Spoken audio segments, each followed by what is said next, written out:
Did you have your parents leave you with your teenage sister, going out of town mere hours after a gateway to a demon realm opened up in your backyard?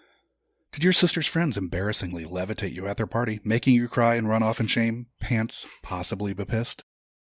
Were you then left all alone after your best friend, who knew way too much about this demon shit, and sister were both sucked into the hole and forced to face off against a massive demon who came up through the floor of your house, doing unimaginable damage to the family home, which would surely leave your parents pretty pissed and probably financially devastated, though that plot point was left completely unresolved?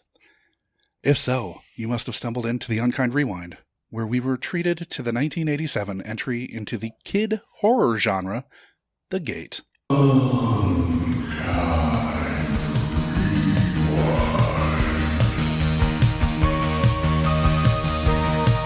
Get to the chopper!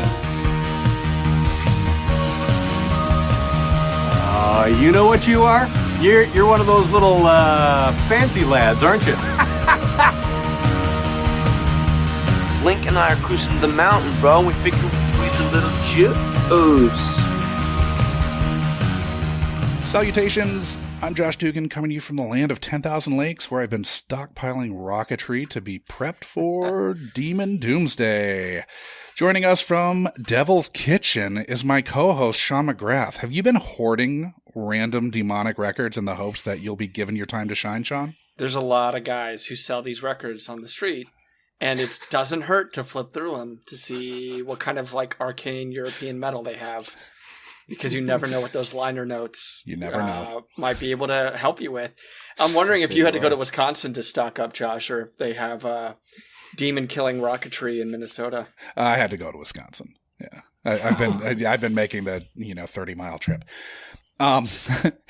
And this week we are joined by our special guest, who had not seen The Gate since his childhood spent stealing cable and illegally calling 900 numbers for future Oscar winners.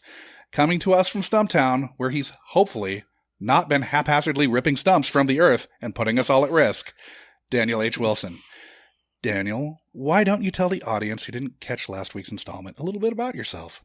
Yeah, my name's Daniel Wilson. I live in Portland, and I'm a science fiction author. I guess I write novels, I write screenplays. In a past life, I got a graduate degree in robotics, promptly used it to write science fiction only. So I only create fictional robots.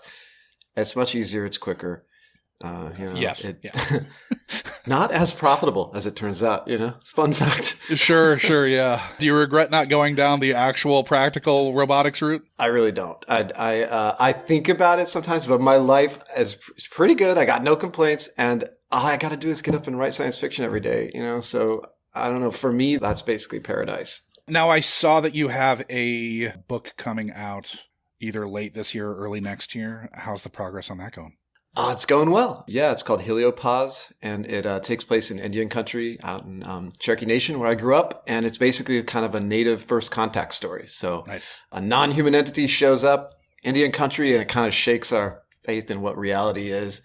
It's pretty far out there. So yeah, I got a draft of it. I'm doing final drafts. I'm about to send it back to my publisher, my editor. Mm-hmm. And so everything's on course for it. I'm excited. Cool. I didn't even think about the danger that Daniel was in, being in a city affectionately known as Stumptown. I know.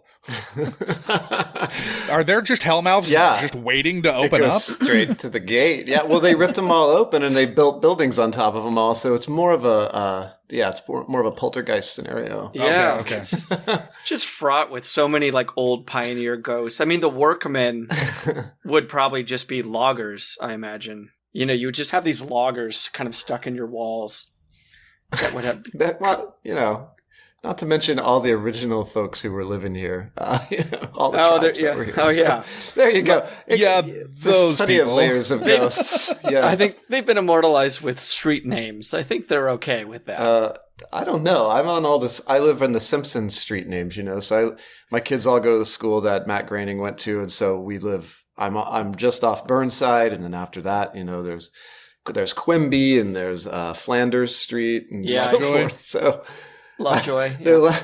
does not a strong native feel to those names. Flanders isn't a native surname? It's the Yeah, first the people.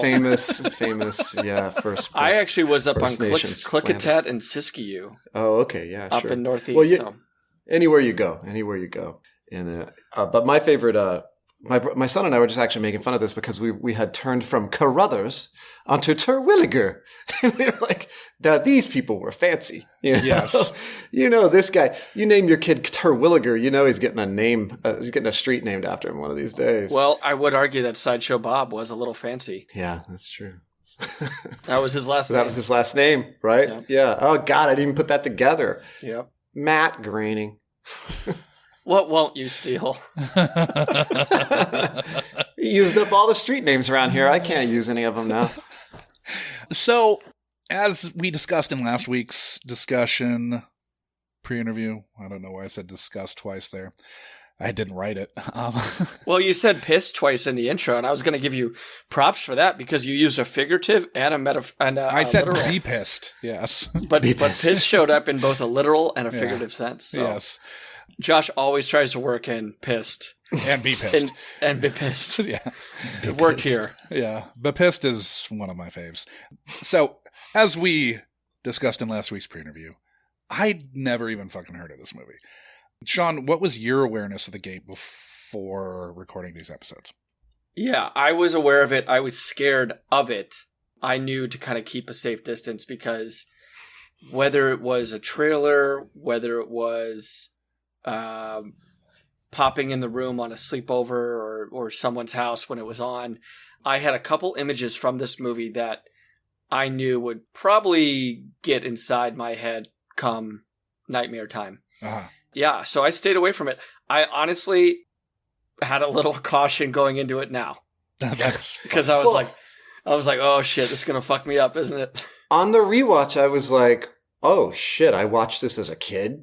This is, I mean, it gets a little bit much in Sure. places. I was like, oh my God. It does wonder get a little I much. had this under my skin. But yeah, I was aware of it. It had kind of this legendary aura about it as a kid. child nightmare fuel. Mhm. So, Daniel, you mentioned very early on in regaling us with what your youth was like, that you were kind of the typical 80s latchkey kid.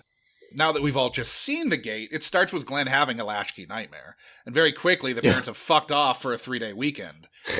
Do Yeah. you think that The Gate's central concern with kids left to fend for themselves affected how it played to young latchkey Daniel? I think that it was, I don't think they were making any sort of, like, big statement by leaving those kids alone. That was simply what life was like in 1987. I mean, that was a weekend that millions of kids were having in the United States. So I think it's funny now that it's a statement, right? You're like, what? Those parents left their... Well, hell yeah. What did you think was going on, like, all during the 80s? So, like, that wasn't a big deal. I think really them being alone was representative of the life I was living, and then also kind of represented, like, the worst thing that could happen, right? Right. But all the elements of this movie, like, were the major sort of, if you've got a play of, like, my childhood, and you're carting out all the props and the backgrounds, it's like the backyard, the treehouse, the dog, the sibling, the older high school kids partying, like being alone at home, just like all of that stuff was really just, those were all the major moving pieces of my childhood. So to see them put together in that juxtaposition, which is kind of terrifying, I think that's got to be why this spoke to me so much as a kid. Sure. Now, you talked about the negotiation that was going to the video store with your brother. He was 2 Yeah. years your junior, right? Yeah. And he didn't get bigger than me until about age 11. Okay. Do you remember if he watched this with you when you rented it? He absolutely would have. I didn't catch up with them. I should have given him a call. But yeah, he definitely would have watched this with me. I mean, I would not have watched this show alone, that's for sure. I also wouldn't have told him that I wanted him there. That's for sure too. Sure. But Right. Can't show weakness. You have to walk that line. yeah, back then anyway. Back then. Yeah. So you don't recall whether it was nightmare inducing for him? No, but he literally there was a period of time where he did have like literal night terrors. So Okay. I sure hope not, because like he would get really freaked out. Uh-huh. So night terrors preceding this kind of movie watching, night terrors right after this. Like it was something that just kind of was part of his childhood. That was just part of something I remember happening with him when he was probably 8 or 9. They went away, thankfully, because that stuff is super frightening for everybody. And then there was no kind of, every kid's kind of different growing up. Sometimes there's a negotiation with the parents. Sometimes they have to kind of read the back. But like, was this a easy get for you? Was this something that you attained on your own, or was this something that parents had to okay? I don't think my parents were too worried as long as the videos didn't come from behind the beaded beaded wall, you know? There was no going back there. That's a whole other thing. Although I will say from that section, there's another movie called The Gate, which is terrific. It's actually really I good. bet. Oh, wow. It's a work of art. Yeah, no. So as long as it wasn't from there, I think we pretty much had free reign if we could agree. And a lot of times that was, there was turn taking, and then there was also just fist fights, you know, like whatever was going on that week, that would have been how it got chosen. But you would feel safe saying like this is something that like they weren't sitting and watching kind of over your shoulder on? Oh, no. My parents would never have been watching this. They wouldn't have cared. They would. They were there to kind of see the relationship with the parents, and then once her Glenn's like Lindsey Buckingham looking dad left, they would probably leave the room too. By the way, I mean, I feel like the Duffer Brothers saw this show. Am I wrong? Like, this is I think this is Stranger Things in a nutshell. Like, if you, it feels so Stranger Things to me. Whenever there's the tornado shooting up in the sky and you got the kids by themselves, it was like... You got the big sister dynamic too. The backwards record player, like they're dealing with all that D&D Satan stuff that was really big in the 80s, and all the parents were super scared of the devil and everything. Like, they invoked like all of the memes. Yeah, definitely leaning into the satanic panic big time. Oh, yeah. There's like the satanic panic. There's like, I don't know, the other world coming into our world with the creatures and like the dorky young kids and then the older siblings. See, the irony of that, though, is that this would be kind of the antidote to the satanic panic, because nothing that they really did, I mean, correct me if I'm wrong, but didn't like knowing about the demons kind of save the world? Yeah. So, like, what Terry was able to kind of piece together through his records, etc. I mean, that's the stuff that, like, parents in the 80s are worried about, like, kids not learning. And hello, they saved the world. Get yourself trained up early. Get them exposed. I mean, it's true. Terry saved the day. He was, look, like I said in the pre-interview, I feel like there were elements. This movie stole shit from everywhere. Oh, yeah. So there was like archetypical in some places, but it just failed to like, there wasn't quite enough seamlessness. It didn't quite all make sense. You know, like why did Terry, who's like 11, have all these records and stuff and all this satanic stuff around? Why would like, his dad have brought them sense. from Germany or wherever the fuck he brought them? Yeah. Yeah, it was a bit of a stretch. That is very convenient. And then, like, just that stuff is just out of the blue, right? So many things happen. The eyeball, just completely out of the blue. And you're like, well, that's neat, but it doesn't make any sense. And then they spend, like, 15 minutes telegraphing the rocket, you know? The rocket. Every 5 seconds, he's goofing around with a rocket, you know. Why does that work? Well, because the rocket was a gift from his sister, and it was it represent the love and the love and hope. Boy, I get what they were going for, but like, God, it was just miscalibrated. There was a lot of checking spaghetti against the wall with a movie like this, right? Yeah. I want to write a remake of this movie. Do it right. Well, Alex Winter wanted to also, didn't he? Yeah. Yeah, but Alex Winter, did you see his? Or he was going to do a sequel, technically. So Alex Winter is the Bill or the Ted from Bill and Ted, right? He's the one that's not Bill. Keanu. Yeah. Yeah. And by the way, Alex Winter, I grew up watching, oh God, was it Liquid Television? Is that what he did? On MTV, he had a comedy show with the Burrowing Bishop and Eddie the Flying Gimp was literally the name of one of his things, which is super offensive now. And I admit, probably shouldn't even say the title. But like, Alex Winter is twisted, man. His sense of humor really appealed to me when I was this age. Oh, Idiot Box was the name of the show he did. Okay. Idiot Box. It was a contemporary of Liquid Television. If you go look up a couple Idiot Box sketches on YouTube, you will have your mind blown. And he was a writer? But I would never. He acted. He was the host at the first episode. He shows up and he's got a bomb drilled into his forehead, like with a drill, and there's blood streaming down his face. And he's like, "You guys have to laugh, or they're gonna blow my head off." He's like so crazy. There's another one. I mean, it's beyond like offensive. It's beyond crazy. So with Alex Winter, he made that one other movie, Freaks. Yep. Which was also like horribly weird and frightening. So I wouldn't trust that guy to do much, although I personally love him. I mean, he's done good like documentary stuff more recently. He did that Dark Web. Maybe that was when he was young. He had that twisted sense of humor that I agree. I had it too. Now, we're going to throw to the first clip here in a sec. Before we got into the questions about your history with a film, you wanted to preface everything with your affinity for the Ray Harryhausen style stop-motion animation. So I'm going to throw to that here. I will also just say up front, I was young enough to where this was like back in the age of like Clash of the Titans, that was the level of, it was like claymation.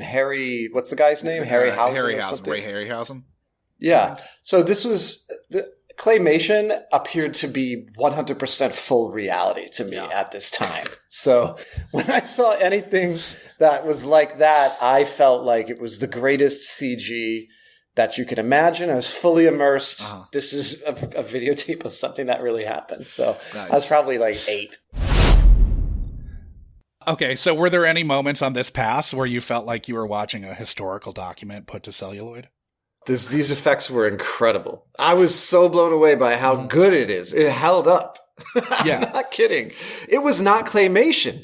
They must have had guys in suits. Yeah, it was forced perspective. It was so much better than claymation. They did a little claymation. There was a claymation bit guy with the arm getting cut off in the door, but most of it was those turning guys into worms. Yeah. Now, it's the same FX supervisor, Randall William Cook, who was coming off of The Thing, Ghostbusters, really? Fright Night, and Poltergeist 2. Holy, yeah. There you go. He went on to do, like, Lord of the Rings. Wow. Oh, really? Yeah, so this is him cutting his teeth on the forced perspective shit. Yeah, I believe it. Because going back and watching The Gate, I was like, I'm going to be totally underwhelmed. And then I was like, A, this is scary. And like, B, this doesn't look fake. This looks like real, except for, you're right, the little worm part. But that was like one tiny little part of the movie. So yeah. Yeah, I was really impressed just with how many different things they were trying here. Because you also have the ghost paranormal stuff too that mixes in with this. It's not just kind of demon centric. You have all this stuff that like the weird parent shit. Oh yeah, God, the weird parents. That's where I was freaked. I was like, God, his own dad tries to hug him, and then his face does the whole the face melt thing from Indiana Jones. Like happens all over the kid's. The kid's dad's melting in his lap. Like God. Horrible. I think we knew something was going to happen as soon as Terry started dancing with his dead mom.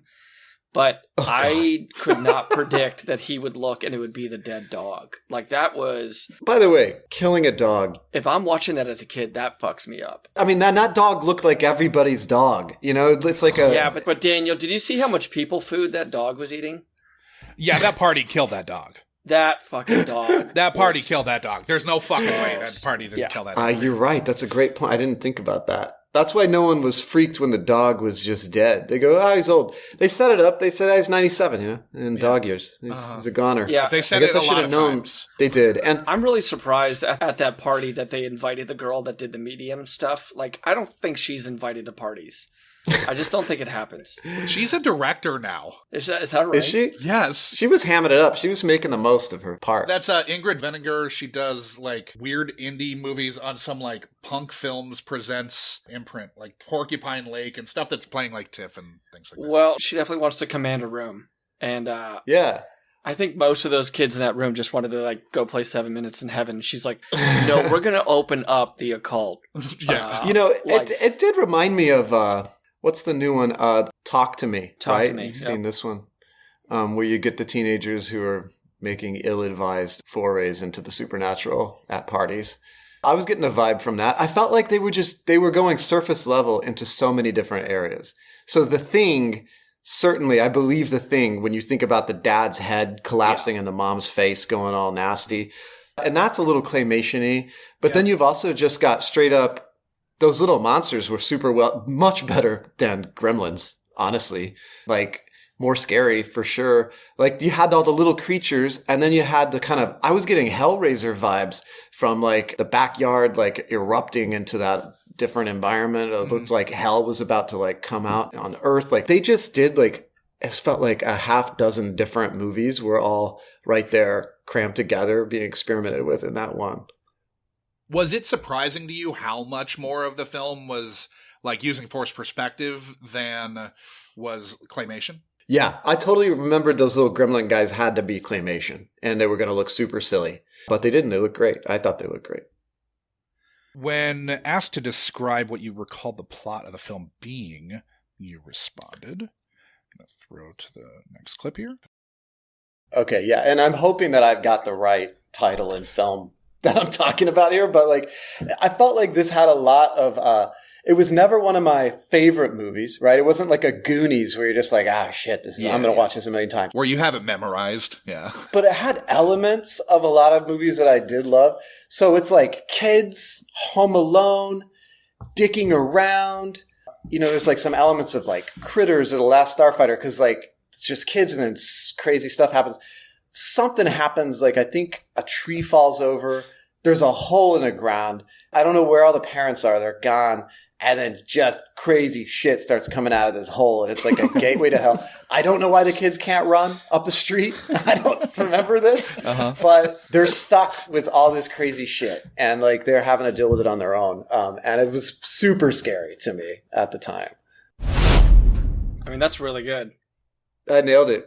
Yeah. Yeah. I still don't know why they can't run up the street. Oh, yeah. Is it something to do with just... It's because he's grounded. He can't leave. He's grounded, right? Is that it? Now, he tries that his parents... There's demons outside. Uh-huh. But then they immediately go back outside to the backyard where the actual danger is. Yeah. There's also that obligation, and again, this feels like it was, you know, kind of the most important thing in the 80s, of a babysitter to kind of like run shit. And... Alex, is that the sister? Alexandra, yeah. Yeah. So her kind of taking this on as... Oh, by the way, Al. Al. They call her Al. They give her the male names, just like Maxine in Max. Just saying. She doesn't want the masculine name, though. She very clearly says it's Alexandra. Yeah. So I think there is an element of like she's... I don't even want to get into the womanhood thing. It later. We have to get into it later. It's, but she is trying to like embrace being a woman, I guess. It's a big deal. This is a big weekend for her to show her parents that she can run the house. And when this shit starts happening, I think that there's still part of her that like, we can fix this. I can kind of preserve my reputation, and I want to have parties in the future, right? She wants this guy back there. I think the dynamic works really well. This is one area of the film that I think makes a lot of sense. Like, she's balancing being independent, being able to throw a party at home, be cool with her friends, with also this obligation to her brother and to not screw up the house for her family. So when they show her at the party, she's cleaning the whole time, right? Oh, she does a great job of showing what it's actually like to host a party. Yeah. Yeah. And when he's trying to call his parents, she shuts that down, takes the phone number away from him so he doesn't know who to call because, she's going to keep this together. And I felt like the pacing on that, it worked really well. It was like, I get this dynamic. I get why this is slowing things down. And everybody's making the decision that they think is right for themselves. And it all made sense to me, until it all gets so far out of hand that there's really nothing she can do. Yeah. Now, you started off worrying that there may have been some concern that you had completely misremembered which film this was. Yeah, right. Obviously, you remember the right film, but were there any things that you had jumbled into this film from another or vice versa? Like something that you thought was in something else? Honestly, no. I mean, the only thing that's sort of similar to that is just this movie is so right on the money for like what... Well, I'd never been to anyone's house that was that big with that many stairs, but like all the little elements of that house, the bug zapper, just the way the suburban yard looked, like a bug zapper right outside your kid's window. Like just, there couldn't be any other place to put that. But all of those elements, all the stuff that was in the house, even the way those stairs were, which is super kind of scary because the stairs aren't solid, right? They're like that. Yeah. Like I had those a little mixed up with places I'd really been. And in fact, I mean, those things did exist in places where I had really been. So for me, it was just kind of that childlike blurring of, was that a dream? Was that a place I really went? You know, was it a nightmare? Was it a movie? Was it my aunt's house? So it was all kind of together. I also think, like, one of the reasons I think that probably is the case with a lot of people who know about this movie is that there's so much kyping from other movies. There's so much borrowing here. And I don't, like, the Duffer Brothers probably stole a lot from this, but, like, they are pulling. They could have just been stealing from the original sources. Yeah, exactly.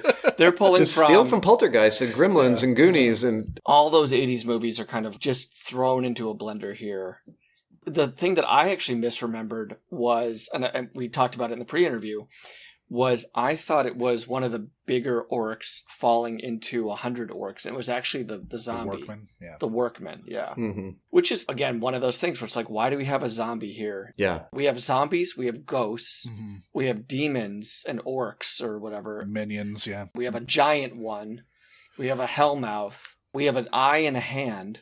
So typically, you're going to go either demonic, and it's going to be demons, and they're going to try to do body mutilation to you. The eye would make sense. They're all trying to summon a bigger version of a demon. That would have been one track. Right. There's the psychological stuff where you're seeing shit, and like then you're seeing monsters, and you're seeing your parents, and that's the psychological stuff where you're falling apart. Then there's just the critters / gremlins. It's a bunch of little monsters that are coming, right? Yeah, and it's a strictly sort of, barricade the walls, all of that. Instead, they did all of those. Yeah. And the little gremlins combine, and now they're a psychological threat. And then that you just lost, like the eyeball.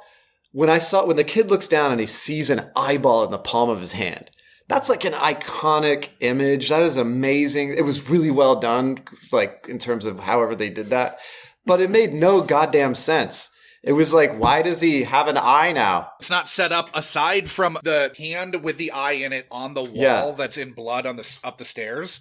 Aside from that, there's no reference to that otherwise. I was trying to make sense of it. I was like, maybe it's offering him something so that he'll have powers, or it's like trying to make a deal with him. But like, they just didn't explore that. By the way, the only other time I've seen an eye in a hand is, of course, Guillermo del Toro's Pan's Labyrinth, right? And it didn't make any damn sense in that He's movie probably either. stealing from this too. Well, yeah, Josh and I just saw an eye in a ring in Beastmaster. Yep. Which is 5 years before The Gate. Yeah.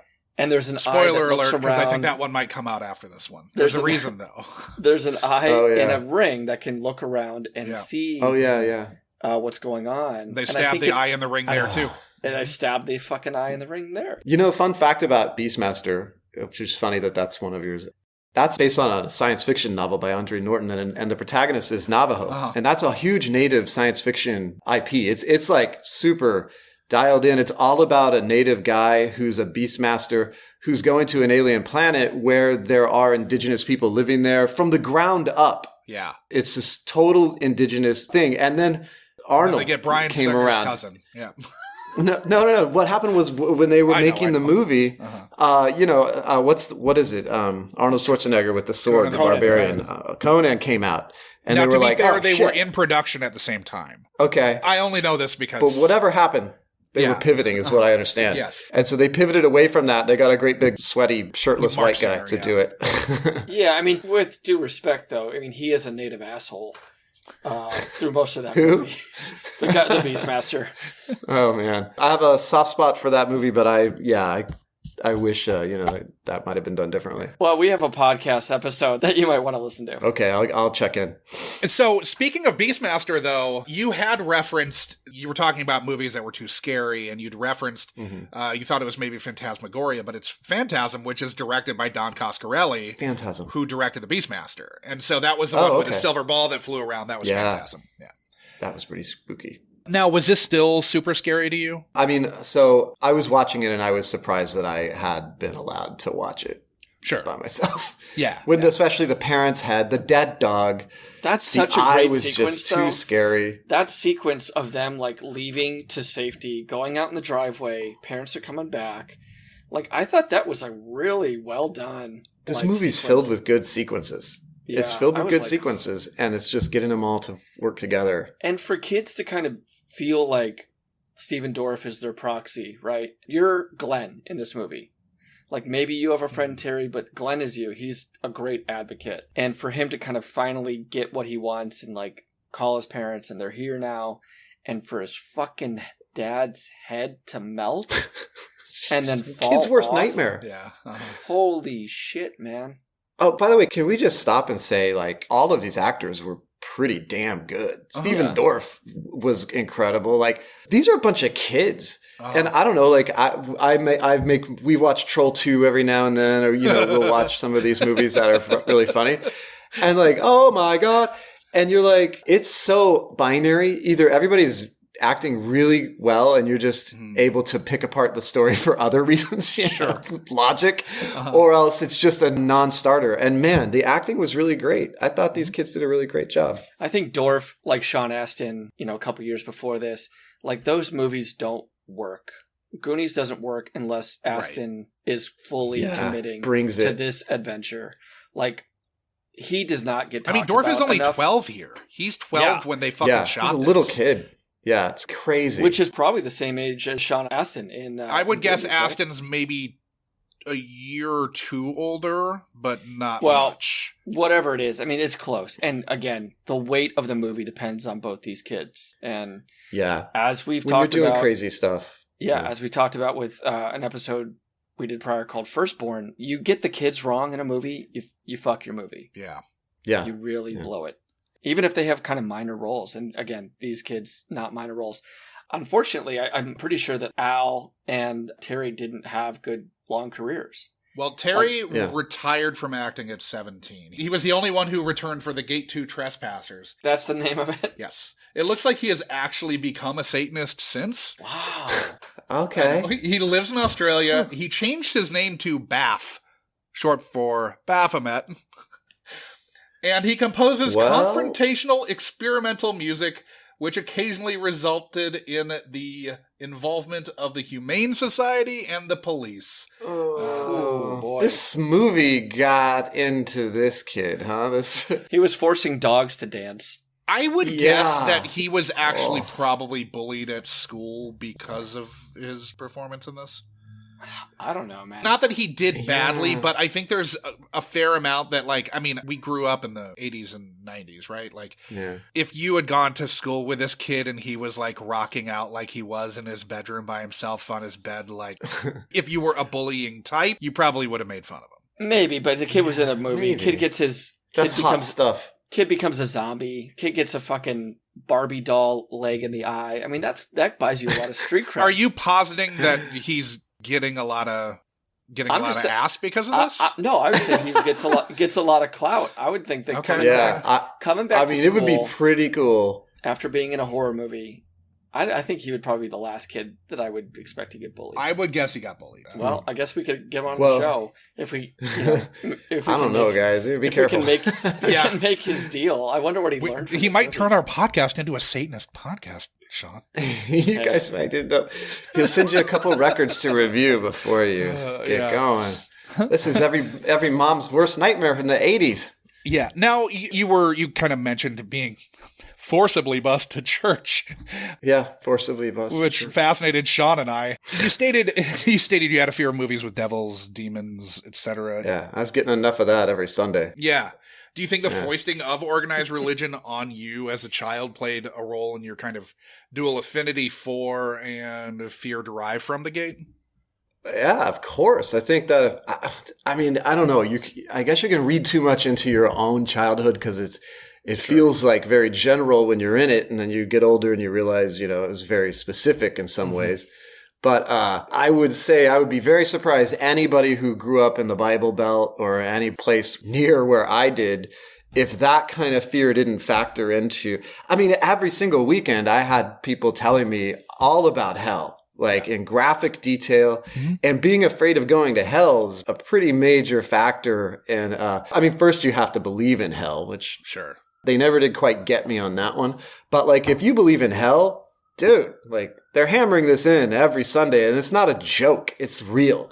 So like, if you're going to watch a movie about it, it takes on a whole new context, right? If they're talking about hell, they're talking about something real. Yeah. And so for me, I was agnostic about hell, and therefore I just kind of like, I didn't like want to stir up any trouble. You know, I mean, that's like, let's let sleeping demons lie. You know, that was kind of my feeling about that whole thing. And which is why I did steer clear of any type of horror or anything like that involved like the devil. These are like weird, goofy demons. So to some extent, it didn't really trigger that whole thing for me. Okay. But like anything like The Exorcist or whatever, no thanks. I'll just, I'll hold off. Hellraiser, never saw that till recently, and I hate to say I love it. I mean, it's an amazing film. Hellraiser really 1 and Hellraiser 2 freaking, I mean, like, I was kind of sad that I waited this long to watch those two. But I need to be safe, you know? Yeah. For the next clip, we asked you what it was about the gate that appealed to young Daniel. Yeah, I mean, it had to be the kids, right? I remember I liked that the kids were in charge. I like that the big thing for me with all horror movies is that I like it when they behave logically, right? Like, oh shit, like there's this hole in the ground. Like, what do we do? And like they kind of, as if I recall, nobody does anything like incredibly just stupid. Like they kind of are dealing with it. Even like, you know, all the good movies, people basically are making the right decisions. It's just things are going wrong for them again and again. And that's the kind of movie you respect, except for, of course, the people that get killed who you want to get killed. You know, they're stupid people. So yeah, that's how I experience horror movies is, you know, I like a little attrition, you know, I like to see a few people peel off and get killed, but ultimately you want your hero to just be like, you know, making good decisions in a bad situation. Yeah. So I think that's what I liked about it. Yeah.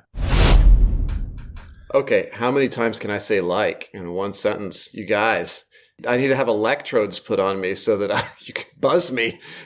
I edit myself a lot on multiple podcasts, and oh god, the amount of times I say or like or is it's brutal. Please edit out all of my likes, and you will have 50% of your podcast remaining to. It's gonna be an 8-minute episode. For your so watching the centering of the narrative around the kids.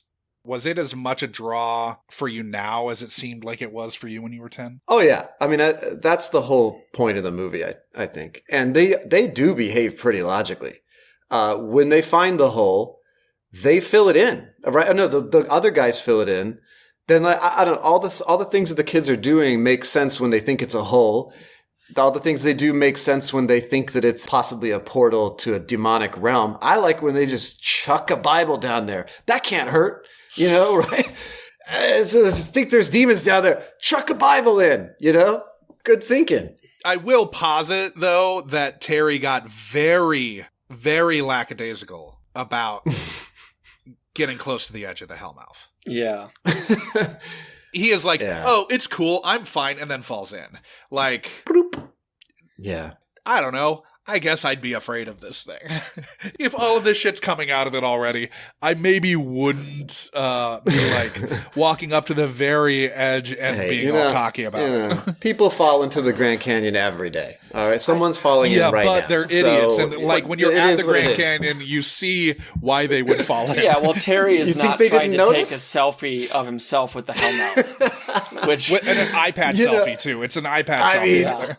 He could have been showing off for Al, you know. Kids do wild things when they're trying to impress older girls. So, you know, maybe that was it. But in any case, I felt like mostly they were making good decisions. And I was pretty proud of them as kids.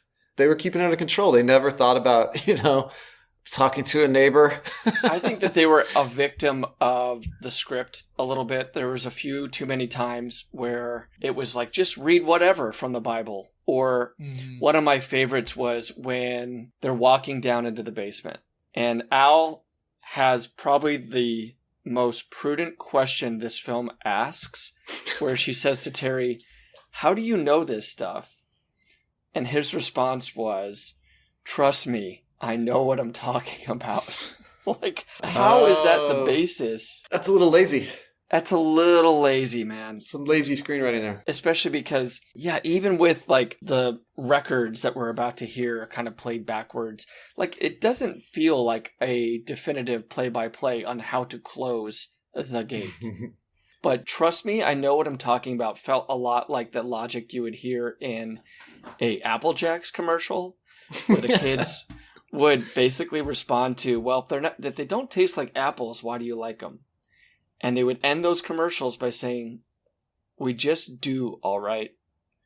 We just do all right. Was like the thesis. Yeah. I will say the Bible verse they read from was like Psalm 59, which was actually apt. They didn't establish how they would have known that, but fuck. They probably had a Bible expert on set. Well, they just didn't establish it within the confines of and there was a lot of that, right? And I just didn't understand the rules, right? And we've talked about like world building and what we're letting the audience know, what we're kind of keeping to ourselves. But like, even like say Stranger Things, right? Like let's pivot to that. Like we have a pretty good idea that those kids kind of know what to do.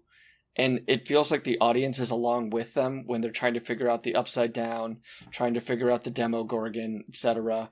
Like, there's this goal that they're working toward. I think that was a big disconnect with maybe why this movie didn't work, but probably other reasons. But I never felt like I knew what was happening. The more we talk about this and the more I think about it, the more I realize I think this is what is going on with The Gate.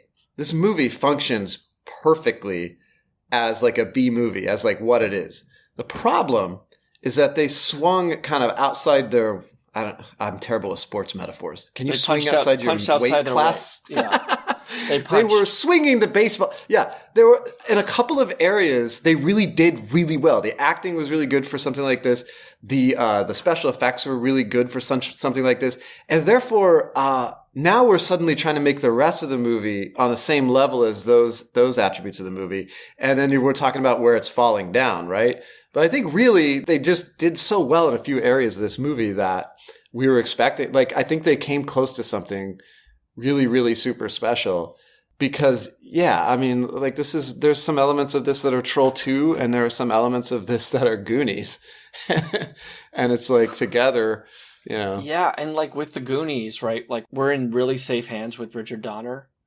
And the script, at least if there's plot holes, there's so much action and it's so dense that we can kind of get through it. And the set pieces are so great.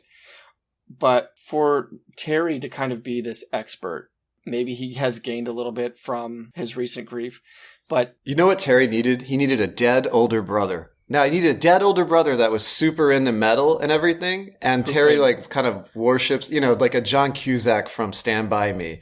Like, that bedroom, except the death metal version of that bedroom. Sorry, I'm just making notes to myself for the remake. And not an absentee father. Yeah, okay, sure. No, he needs one of those, too, obviously. Or, like, let's spend a little bit more time on why this band is connected with what's happening. I mean, no band has ever put as much work into the liner notes of a fucking record.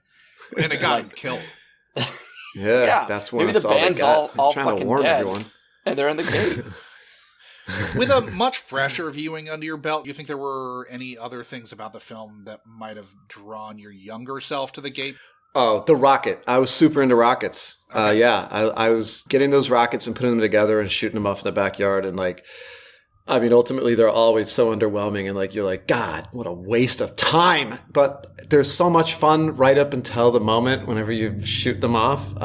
So I was super into the rockets too. I think that also... and you never know when you're going to need one. This movie was like the proving ground for always having a spare rocket. I feel like that also has a love connotation. Like when his sister comes back, it feels like she's just going to abandon him for her friends and go to the mall, and then she comes home and she gives him the rocket. She spent her money buying him a present, and like I thought, oh my God, that's really sweet. Like that got me in the feels a little bit, but they just needed to align that up a little bit better so that you understand that the rocket represents hope and love and all that. I feel like that really could have worked, but it just kind of rockets. Throwing to the next clip, you added the following. In the 80s, we were home alone a lot. Like I had a big backyard. Like I spent a lot of time in my backyard or up the street at the creek with my dog. Like, who knows where you're going to see a hole in the ground? Yeah. I mean, were you worried that a hellgate was going to open up in your backyard? I mean, I had dug many holes in my backyard. My backyard was filled with holes. Yeah. So that was like our pastime. Wow. You guys are getting me into it now. I'm realizing maybe why I like this movie. I forgot about it. When you were digging these holes, and no judgment, I also dug many holes.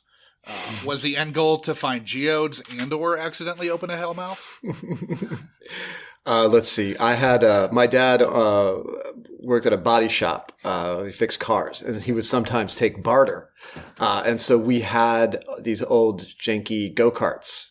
We had two of these go-karts and a little 50, little Honda 50. So a lot of them were the earthworks designed to create extremely dangerous jumping situations. Okay. Partially, we also had a creek that ran behind our house, and we had neighbors on the other side of this creek.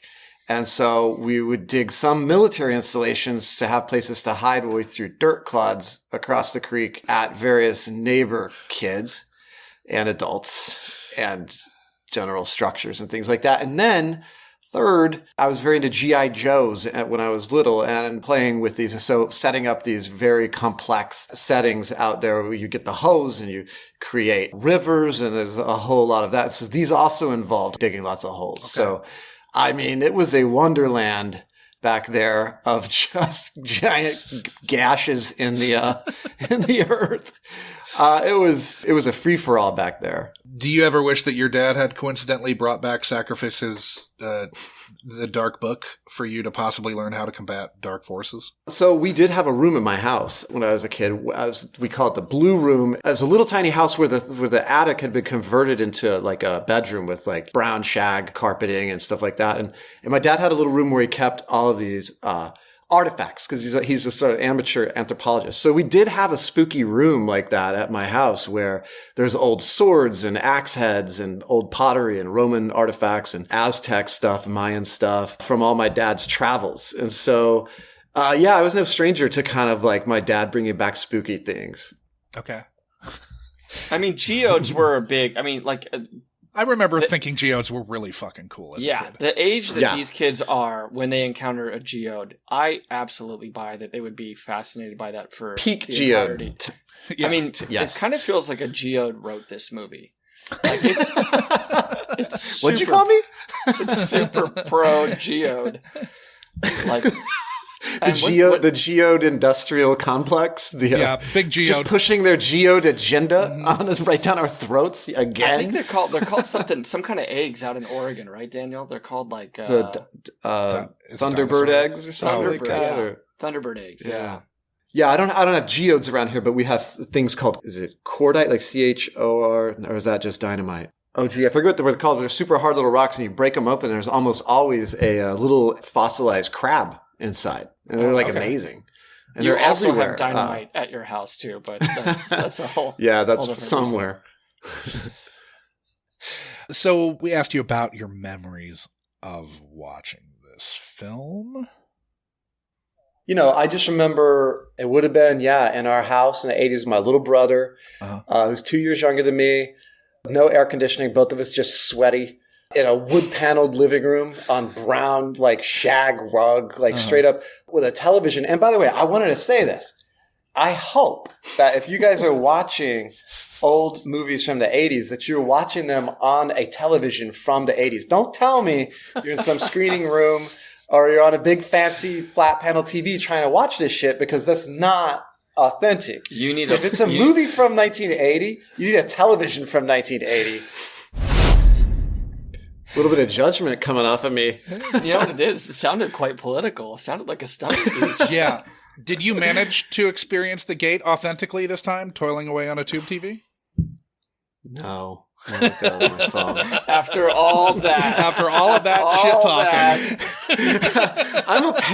I'm a parent, and that means I'm a hypocrite. It's not about do what I do. It's do what I say you should do. No, I didn't dig it out. I don't have my VHS player went down, I tell you. It's gone down. And Did you break off the channel knob and change the channel with roach clips for old time's sake? No, but that'll always be one of my favorite memories. Yeah. I wonder though, like with a CRT or something, if some of the effects, like without kind of crystal clear display, have a better effect. Just a little bit of a warp to it, not quite a 4K. I swear to God, I thought you were talking about critical race theory for a second. I was like, wait, what? When you said CRT, I was like, huh? Uh-oh. Well, we were getting absolutely.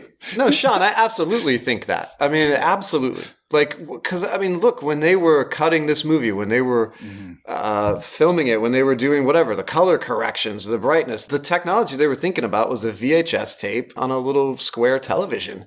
So, of course, I think it would look most authentic and best seeing it the way it was intended to be seen. So, yeah, I agree. There is, speaking of watching this at home, there is a brand new Blu-ray, a steelbook release that is set to come out via Lionsgate on the 14th of May. Really? Yeah, look at us. You guys should commentary tracks. I'm going to drop this earlier because of that. So get a couple bucks from Lionsgate there. I'll reach out. I'm sure they'll give us a bunch of money. But yeah, there are going to be a bunch of new featurettes and 2 commentary tracks. So. Oh, cool. Yeah. All right. Nice. So maybe that will look okay on your TV. Because then it'll be like I'm feeling a little judgment experience. coming back at me now. Yeah. All right. I deserve it. Now, watching this, was there any point in which you were kind of transported back to the wood-paneled, shag-carpeted living room of your youth? Yeah, I really was. Like his bedroom, a lot of the house. The thing is, I didn't want to see a house as shitty as mine. Right? Like, I think this movie is a little bit aspirational in that his house is pretty nice, but it's not like crazy rich or anything, but the house is nice and it's clean and it's like open. Right. So it's like the house you would have wanted, if you were a kid in the 80s. So definitely was taking me back. And just the way the kid, I don't know, what is it about like the way he was dressed, but even the way he moved, like he's like there's squat little 80s kid, like way of moving around in these movies, where, yeah, it was all just bringing me back for sure. Now, if it's any consolation, this house was an impossibility. It's a set. The exteriors were shot in northern Toronto metro area, but all of the interiors were at a soundstage a few miles away. So, like, the interiors did not match at all with what the layout of the house would have been. That huge center area doesn't make sense. It makes sense in a house with a certain entry. Too. Yeah. When they were at the top of the stairs, it's so far down, and I was feeling Beetlejuice vibes right then, like when Beetlejuice turns into a banister or whatever. Yeah, the stairs thing, it feels like, certainly coming from the things that could potentially hurt you in real life, like rickety stairs. Like, I had these stairs that went up the side of the house that I was kind of convinced was going to be my undoing. And I had a little throwback to that when poor Dorff, who probably got roughed up a little bit probably on this movie. Yeah. He's really physical in this thing. Well, at the very end when the house explodes, that was him that was blown up. Oh my God. I really like that effect. They really... Yeah. They launched his ass. I mean, that was like they put him in a slingshot straight into the nothing. That belonged to Neverending Story. Like, pow. Well, what about those arms coming from under the bed, by the way? Oh, yeah. That horrifying. was easily the scariest thing in the whole fucking movie. Just like picking on it. They did a good job with wetness, like whether it was kind of goopy faces or wet hands. Yeah. Deformable. Actually, speaking about hands too, like a cool effect was like the hands coming through the wall. Oh, that's Nightmare on Elm Street, man. Yeah. They first did that effect in Nightmare on Elm Street. I wonder which one came out first. I'm going to make a guess. One thing, I don't know if we mentioned I think your guess is correct. But when did it come out? Probably like right before this, as far as a book. Oh, the book. Yeah, the book came out before this. The first adaptation wasn't until like 1990. But I think it's like a 1985-86 book. But there's certainly, when Daniel was talking about like kind of the psychological elements, so much of it is about kids novels seeing a year things, before 86. Yeah, Yeah, and maybe that's another thing too, where you just had these producers who were like shouting into the room, like, "Hey, look, Zeitgeist. this is doing well. Let's add Terry as a zombie, or let's add Dancing with a Dead Dog," because there's a scene in it when he's dancing with someone and it's revealed to be Pennywise, but only at the very last second. Oh, Stephen King does that a lot. Didn't they do that in the one where everyone's a monster cat, but they look like normal people? And they sing that horrible old country song that I love. Why can't I think of the fucking name of that? I mean, there was the name of the song. I've seen that movie in the last, like, fucking really? 3 years. Yeah. Speaking of wet, those big wet, hairless cat people. I mean, this movie really is like... wet hands. The trope. Like, there are a lot of those. Nightbreed. No, it's not Nightbreed, I don't think. It's. I'm sorry, I looked up Craig Sheffer, who I swear is in that movie. Let me... Sleepwalking or something. Sleepwalkers, maybe. Yeah. I think that's right. I think it's Sleepwalkers. Well, yeah, and who knows what King has pulled from, but yeah, there's certainly a lot of tropes in this movie. I mean, this is not horror related, but one of my banes in a movie is when you have a character say, "No way, we're not doing a party. There's absolutely no way we're having a party." Smash cut.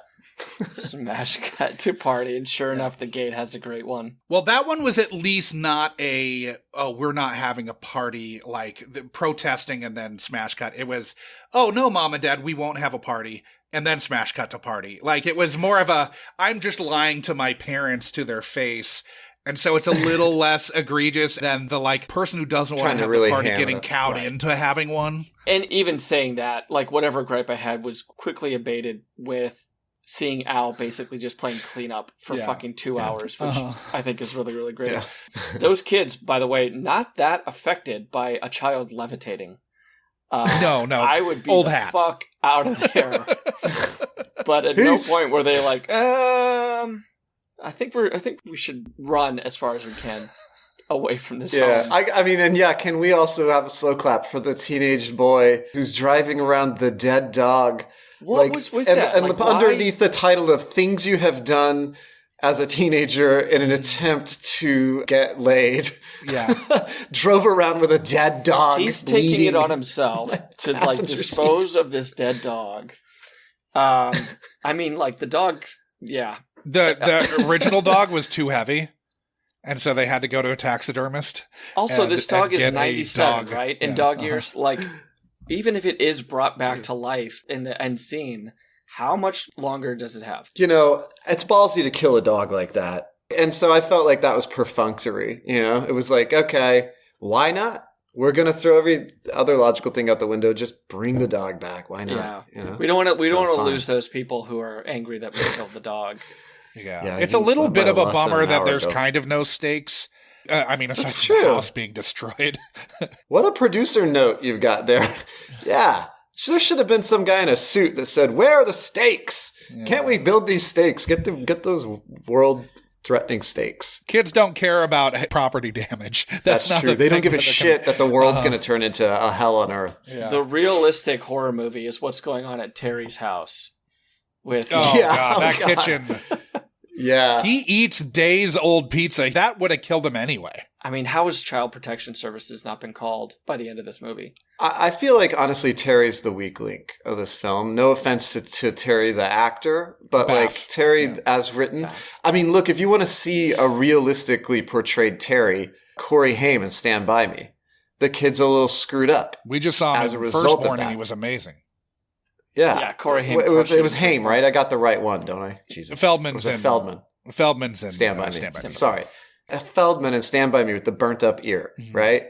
Like a little bit of a nutty kid, like obviously the product of abuse. And like Terry, they're trying to walk this line where but he's obviously, that's like super scary what's happening. You know what? I think Terry might actually have worked better if he was the third friend. And I had a little bit of a Mandela effect, even though I haven't seen this movie ever prior to this, where I was like convinced it was 3 kids and an older sister. And I'm probably bringing a lot of that in from the Explorers, but Terry is like the weird third friend in a trio. You can't be the nerd scientist. So like you got all the friends. You got the everyman who's in in Explorers, that's going to be Phoenix. Ethan Hawke, right? But then you got the nerd who's very improbably played by River Phoenix. Get the fuck out of here. No. Giving him and no, it doesn't. The kid's too good looking. But anyway, but you got your scientist. right? And Wolfgang, yeah. And then you have your misfit, right? And you have your misfit. And the misfit can be the one that would invoke the demon stuff, or, whatever, would be the wild card. You needed at least 3. Yeah. Because that kid, they had 2 roles mapped onto him, and he was doing too much, and it was conflicting. Yeah. No, I agree. I think that he probably is the weak link. I mean, we should talk a little bit about Al, Josh, and what's kind of going on there. I think she does a really great job, but it doesn't feel like we have that circle kind of ever really finished on where we're kind of going with her. And sure. And the moment where she's eyeing herself up in profile in the mirror.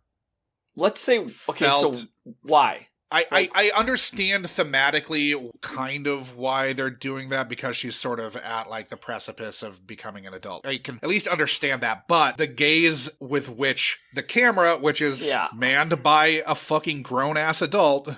Hungarian. Hungaro-Canadian, Sean. He grew up in Canada. Excuse me. Tibor Takac.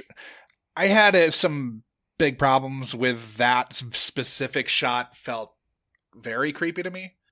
I just don't get it. I just like, okay, she wants. They're setting up that mirror scene later. I sort of it's Chekhov's mirror, but it's still. But she could be putting on like an outfit for the party, right? And like that, right? You could establish your mirror there, but for her to kind of like put the kids to bed and have this kind of like. Checking herself out in the Checking mirror. herself out to see, and also because she has this shithead, yuppie guy in the mix whose name I probably intentionally forgot. We'll just call him Joe Transam. Yeah, I think it's Joe Pontiac, actually. Billy Firebird. I'm pretty sure it is a Firebird, yeah. It's a Trans Am. It's a Trans Am on the back. Okay. Lord knows what he does with dead dogs. She's like after his affections, but then like not really. Her friends are the ones trying to put her up to that guy. I don't think she ever showed really any affection for him at all. And that was weird. They were projecting some sexual stuff onto her, but like I don't really feel like she ever. That never was part of the movie. Yeah. Or maybe I was just stuck. It felt like there was a scene that was cut where like some of this kind of makes sense, because as it is now, it doesn't. Like we lose that sort of girl becoming a woman subplot. Right. Now, I know the script had big changes after this, but initially this was like Michael Nankin, the writer, he was writing this in the midst of a divorce.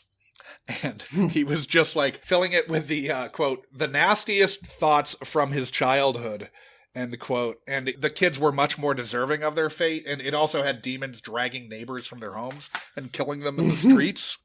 But they thought that was like too extreme. So I don't know how much of obviously like they were cutting things back from that point, but who knows what they shot and then cut back past that to like ensure a PG-13 rating and like still make it play to clearly the target audience is, like preteens still. I don't think this is playing as much to high schoolers as it is to like junior high kids. It's aspirational. And that actually reminds me of that scene you were talking about where Terry says, just trust me. That felt like a safety scene, like where you're like, we may have to cut all this other shit that explains this. So let's just shoot this scene where he just says, just trust me. Because everyone's going to be wondering, she needs to say it out loud. We have to acknowledge it, but we may not have time, or it might make the movie, less good. If we it's storytelling CYA. Yeah. Just...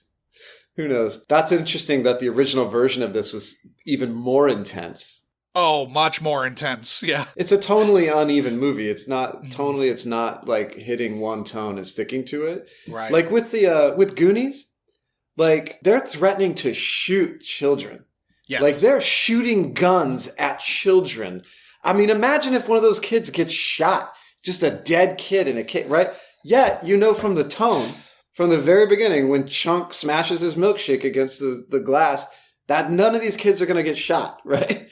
And like, they didn't pull that off with Chunk, this, who almost lost his hand in a blender. Yeah, they put his fucking hand in a blender. Oh my god, madness! The 80s. I hope they don't try to remake Goonies, because God help them. They will. They will. Probably. Yeah. maybe not, but Spielberg doesn't care. They will with the kids now as the dads. Oh yeah. Oh, really? Maybe they might have aged out though. Honestly, like they might be too old. I hope so. Brolin. What do we got? We got Brolin. We got Brolin, Aston, Sean Ki-Hai Kwan. The only one who's probably Dude, make an appearance is probably the guy who played Chunk, Jeff Cohen. Yeah, because he's a lawyer. He's a director right? now, isn't he? Lawyer. Or a lawyer, huh? Yeah. Oh, okay. Yeah, interesting. We asked you what your expectations were for your return to the gate. Oh, yeah. I'm kind of feeling like that Harryhausen stuff isn't going to hold up. Okay. But I'm also trying to remember if there's like a babysitter who gets killed or how it works. So anyway, yeah, I'm just curious. I'm kind of, to be like dipping in my childhood a little bit to see like, he actually liked this. What an idiot. Would you say you're optimistic?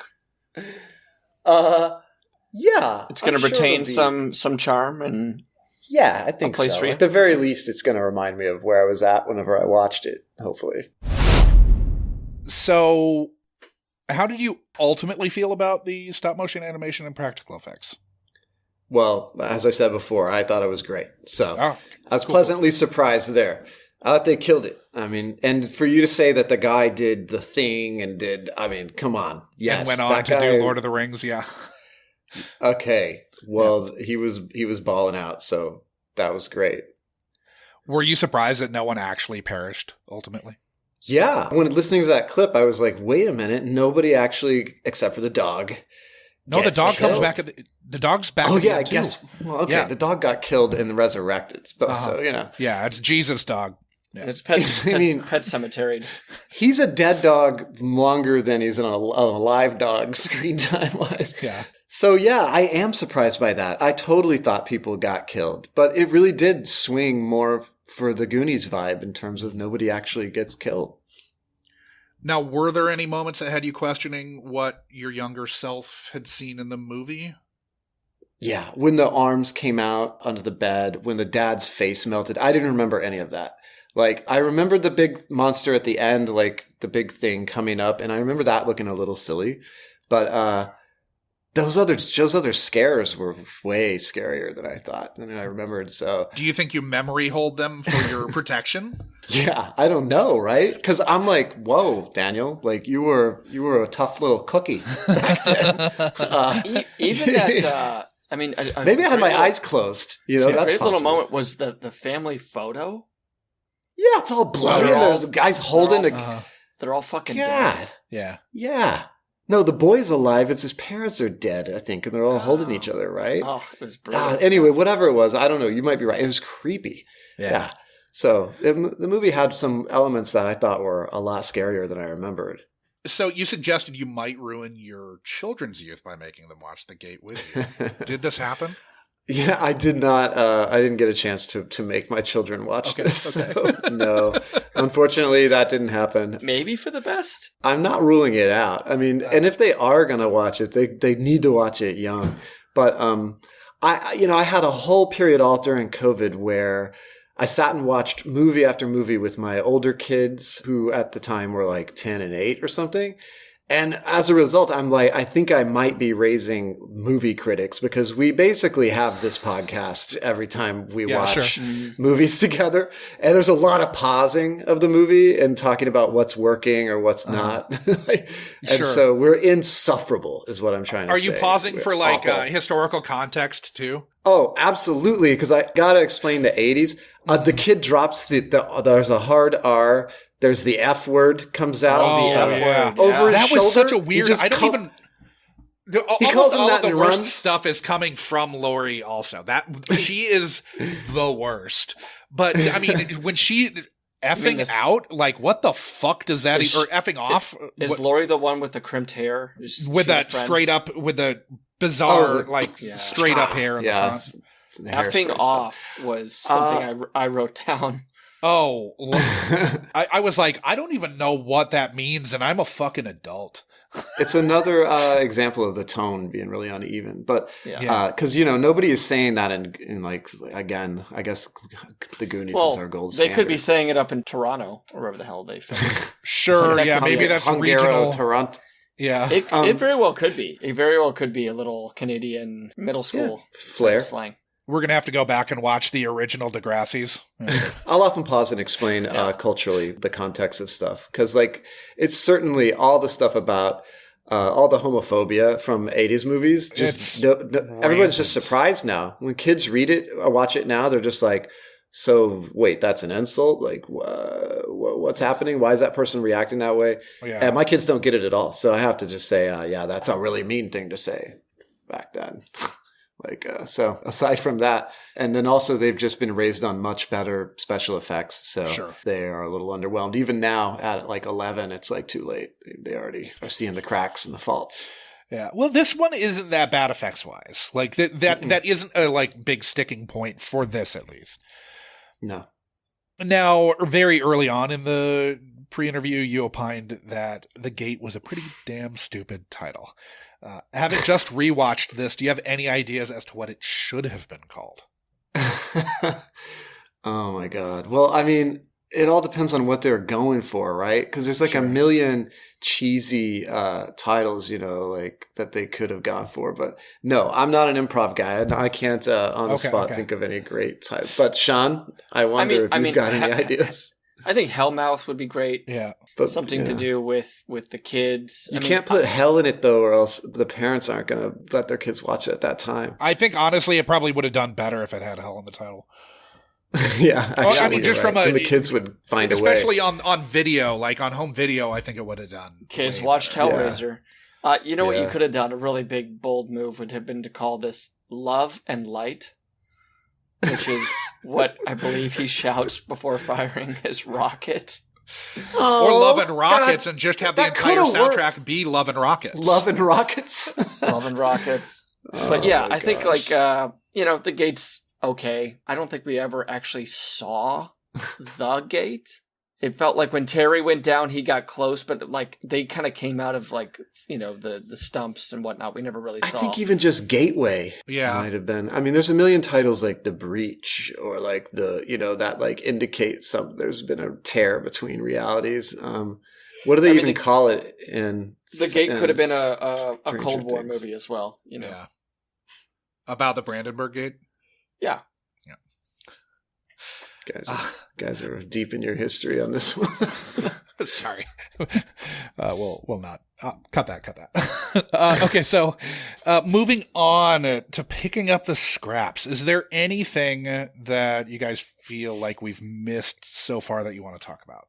My only thing, and this is kind of well-worn territory for me, this score is pretty shit. It's all synth. Uh-huh. And not only is it all synth, it's mostly stingers.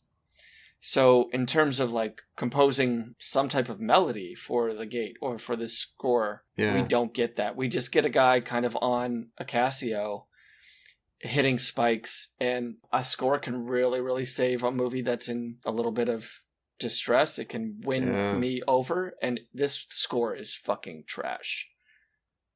It's bland. I didn't even think about the fact that there was a score. It is. It can be used in almost every other movie from this time. Yeah, that's a bummer.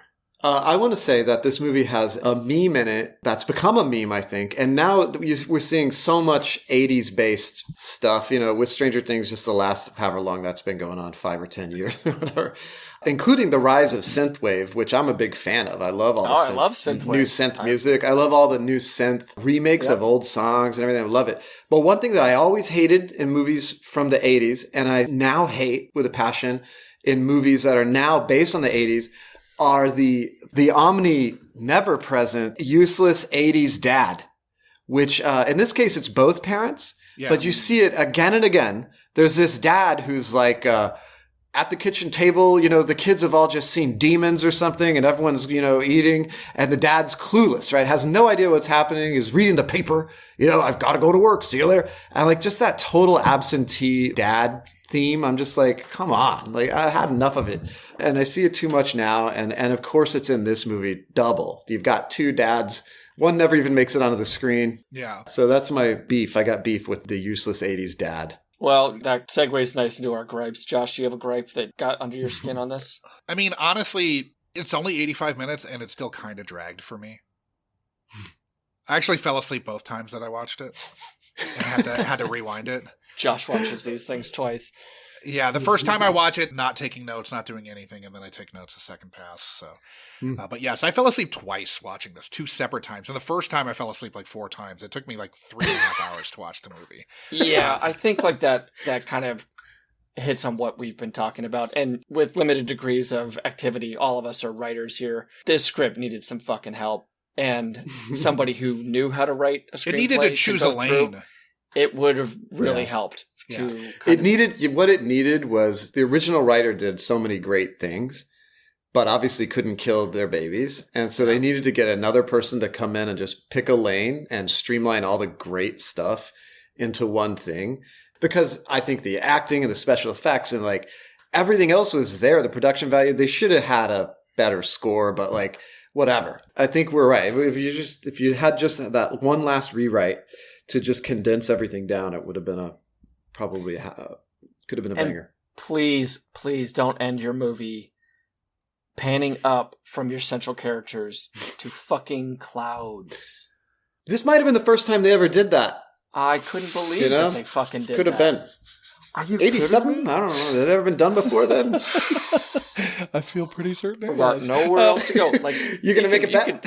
Right before that, though, I had a huge problem with obviously they're with Dorff on a soundstage, and there's a matte painting that's supposed to be done, and so like they start to turn the camera left, start to pan left, and then it cuts to him outside, and it's such a bad match lighting wise that it's like just fucking cut the matte painting. Like I know you had a matte painting done, but that does not need to be there at all.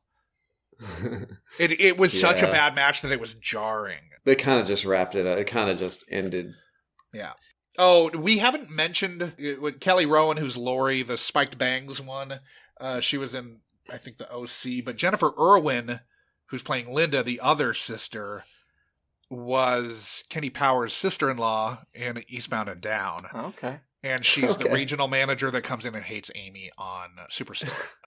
Okay. She's still acting quite a bit. Ah, that's good. No, I thought so much got done right. And there's a reason that this stuck in my head all these years. And Stephen Dorff killed it as a 12-year-old. It's a shame about Terry. I hope he wasn't negatively affected by this film. But I think he's living his best satanic life in Australia. I'm glad I rewatched it. And it's fun to pick it apart now, like whatever, 40 years later. But it's a cool movie. It's stuck in my head. It's got a place in my heart. And so I'm glad they made it, and I'm glad I had a chance to watch it then and now. I think you could probably remake The Gate. I think you could. Oh, I know. Yeah. I got to find out who's got this IP. You could stay true to the original vision, do a lot of practical Reach out to stuff. Alex Winter. He might still have it. He might have the IP for it. He's very approachable on Twitter. Okay. I'm sure that the studio has it. No, but this Alex is a weird like Canadian.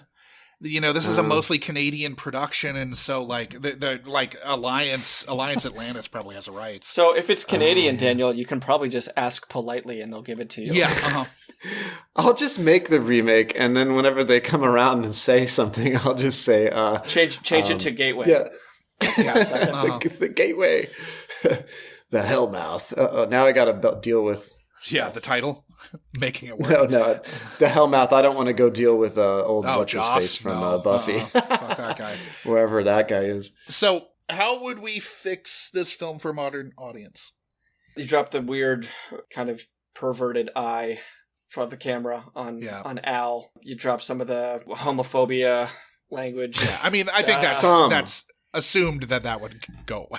Yeah, you gotta do a little bit of that. A lot of things would still work here. You could still have parents kind of going off to the Red Lion to have like a honeymoon weekend or an anniversary weekend and have the house run by 15-year-olds. I think you'd have to make the sibling, the older sibling, older. They'd probably have to be 17. You'd have to do that thing. What I would do with this. Well, one last thing is you have to do that thing that all modern films have to do, which is like somehow make it so the phone doesn't work. Like in this movie, the fucking phone melts Yeah. Yeah, I like that. It also Yeah. got the face melt treatment, like the straight up. It looked into the Ark of the Covenant. That phone had seen its last call. You're Boom. not calling the cops when the fucking phone Phone's on fucking fire and But melting you would into a have to puddle. do that thing of like, okay, why can they not just call for help? But I think all of that stuff. That's all the obvious stuff that you'd have to do, right? And you have to do that for every horror movie now. I think if you were really going to make this movie transcend, bring it up to like what it really could have been, you lean into that, the emotional payoff of the love and rocket, the love and hope. And that is one thing that does work in the original movie, which is that relationship between him and his sister. She wants to move forward to the world, become an adult. He's holding her back to some extent. It's about loyalty to family and about becoming an adult and, and doing what your own thing, your own social thing. And then him as a kid, like also becoming more independent. I feel like that brother-sister relationship, you got to lean into that. You got to make that emotional payoff happen. I don't know I'd choose such a penetrative metaphorical device as a rocket. If this is a brother-sister sort of situation, I might find a different metaphor to carry that. or might not. But when he fucking faces off against the big monster in the end, his sister needs to be there. It's like Billy and his sister fighting the big doohickey, and there's an example of that done right, where that kid, like, you're like, wow, he did the right thing here, and you're into it emotionally.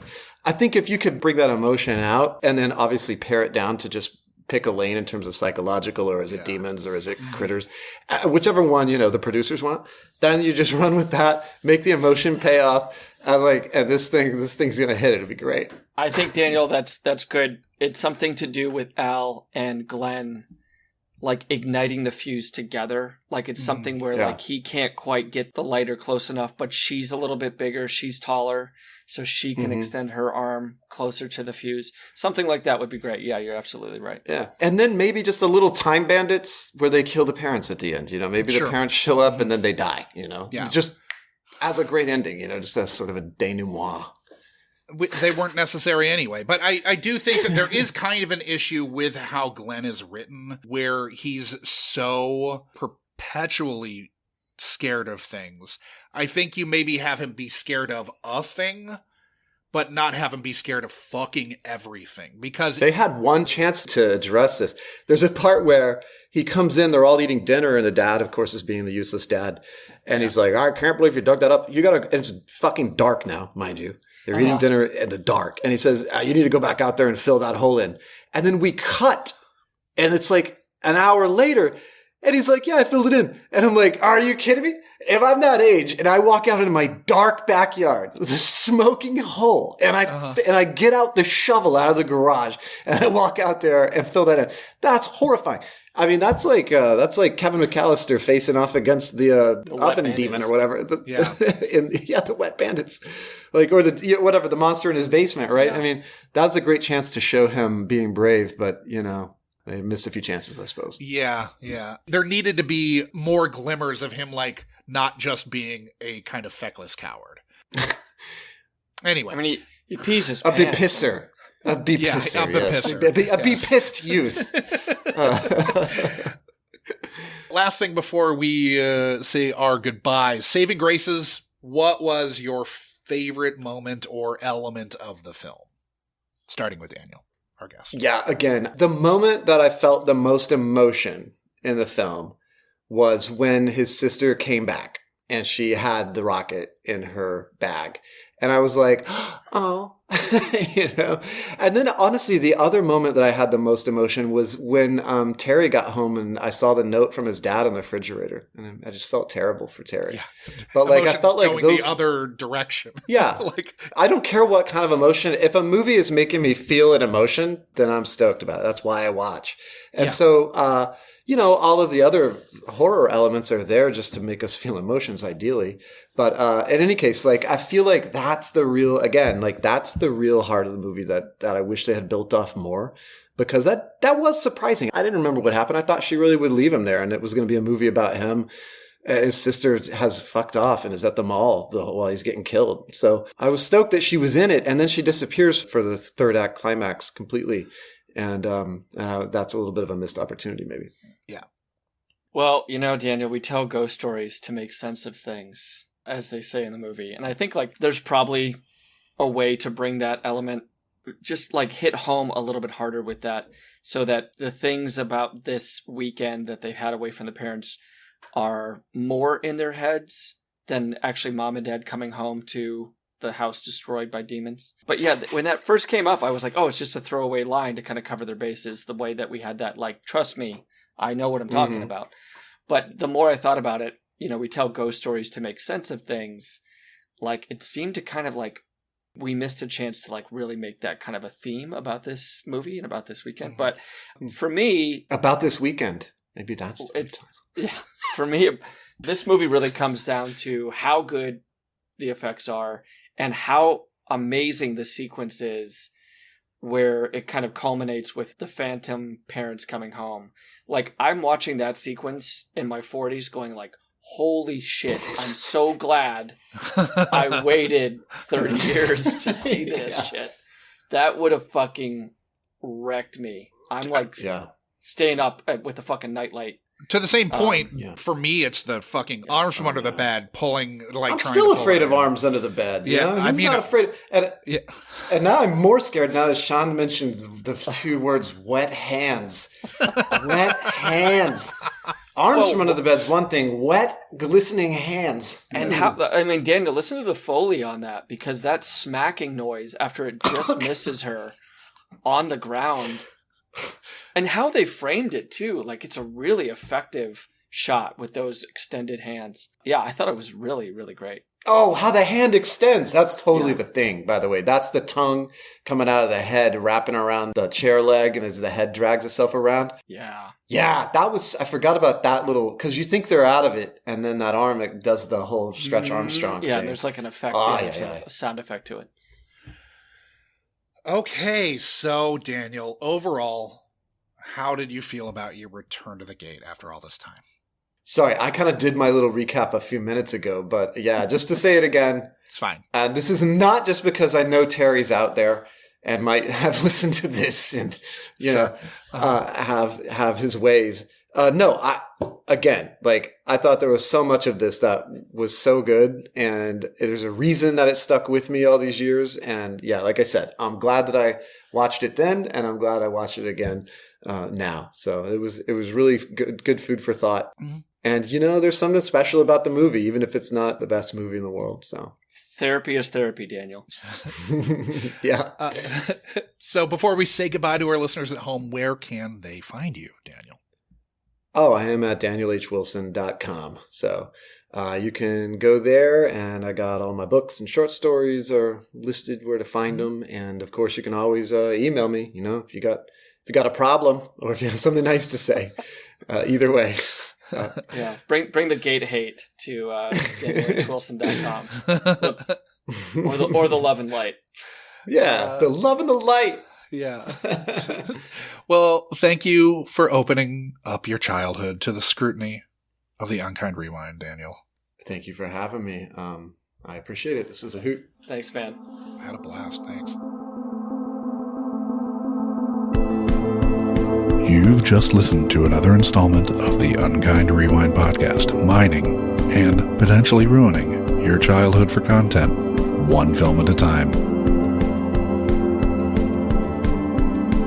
Unkind Rewind is a Munchcast production and can be ingested wherever you listen to podcasts and on the Unkind Rewind YouTube channel. Music for this and every other episode of Unkind Rewind was composed by Divorcio Suave. Rate and review Unkind Rewind on Apple Podcasts, Spotify, Good Pods, Yelp, IMDb, Consumer Reports, Google Reviews, and TripAdvisor. Links to all of our social media accounts are in our show notes, but you'll find us as at Unkind Rewind Pod on nearly every social media platform that makes sense. If you had a question, concern, complaint, or positive feedback, you can email the podcast at unkindrewindpod@gmail.com, or you can join the lively Munchcast Discord to discuss this or any other episode of the Unkind Rewind with like-minded people. This dialogue with the pod may just make it into the next week's ep, so chat away. The Unkind Unkind Rewind Patreon will be coming soon, so start squirreling that pocket change away. Thank you for listening to another Unkind Rewind.